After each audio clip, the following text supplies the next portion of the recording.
बेटा अब खुद कमाने वाला हो गया था, इसलिए बात बात पर अपनी माँ से झगड़ पड़ता था।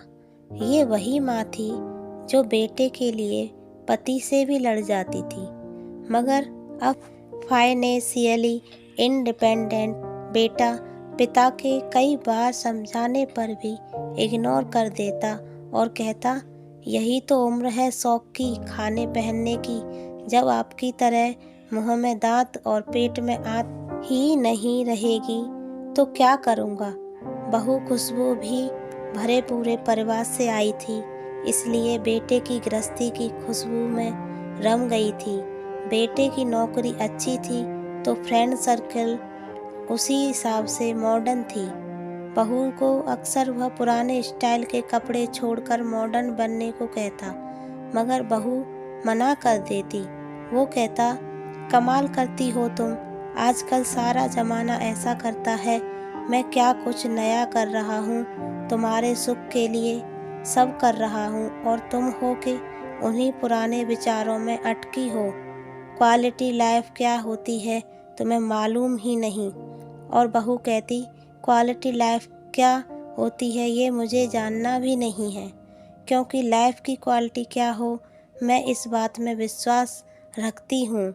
आज अचानक पापा आईसीयू में एडमिट हुए थे, हार्ट अटैक आया था। डॉक्टर ने पर्चा पकड़ाया, 3 लाख और जमा करने थे। 1.5 लाख का बिल तो पहले ही भर दिया था, मगर अब ये 3 लाख भारी लग रहे थे। वह बाहर बैठा हुआ सोच रहा था कि अब क्या करें। उसने कई दोस्तों को फ़ोन लगाया कि उसे मदद की ज़रूरत है, मगर किसी ने कुछ बहाना कर दिया। आंखों में आंसू थे और वह उदास था। तभी खुशबू खाने का टिफ़िन लेकर आई और बोली, अपना ख्याल रखना भी ज़रूरी है, ऐसे उदास होने से क्या होगा, हिम्मत से काम लो, बाबूजी को कुछ नहीं होगा, आप चिंता मत करो, कुछ खा लो। फिर पैसों का इंतज़ाम भी तो करना है आपको। मैं यहाँ बापूजी के पास रुकती हूँ, आप खाना खाकर पैसों का इंतज़ाम कीजिए। पति की आंखों से टप टप आंसू झरने लगे। कहा, न आप चिंता मत कीजिए, जिन दोस्तों के साथ आप मॉडर्न पार्टियाँ करते हैं आप उनको फ़ोन कीजिए, देखिए तो सही कौन कौन मदद को आता है। पति खामोश और सूनी निगाहों से ज़मीन की तरफ देख रहा था कि खुशबू का हाथ उसकी पीठ पर आ गया और वह पीठ को सहलाने लगी। सबने मना कर दिया, सबने कोई न कोई बहाना बना दिया। खुशबू आज पता चला कि दोस्ती तब तक की है, किसी ने भी हाँ नहीं कहा, जबकि उनकी पार्टियों पर मैंने लाखों उड़ा दिए। इसी दिन के लिए बचाने को तो माँ बाबा कहते थे। खैर कोई बात नहीं, आप चिंता न करो, हो जाएगा सब ठीक। कितना जमा करना है?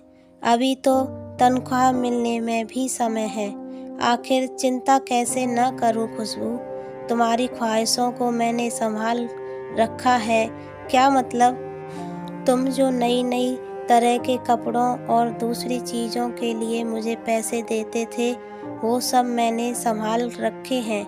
माँ जी ने फ़ोन पर बताया था 3 लाख जमा करने हैं, मेरे पास 2 लाख थे, बाकी मैंने अपने भैया से मंगवा लिए हैं। टिफ़िन में सिर्फ एक ही डिब्बे में खाना है, बाकी में पैसे हैं। खुशबू ने थैला टिफ़िन सहित उसके हाथों में थमा दिया। खुशबू, तुम सचमुच अर्धांगिनी हो। मैं तुम्हें मॉडर्न बनाना चाहता था, हवा में उड़ रहा था, मगर तुमने अपने संस्कार नहीं छोड़े। आज वही काम आए हैं। सामने बैठी माँ के आंखों में आंसू थे। उसे आज खुद के नहीं बल्कि पराई माँ के संस्कारों पर नाज था और वो बहू के सर पर हाथ फेरती हुई ऊपर वाले का शुक्रिया अदा कर रही थी। जय जय श्री राम। हरे कृष्ण हरे राम राम राम हरे हरे। अगर हमारी कहानी अच्छी लगी हो तो प्लीज़ लाइक और सब्सक्राइब करें।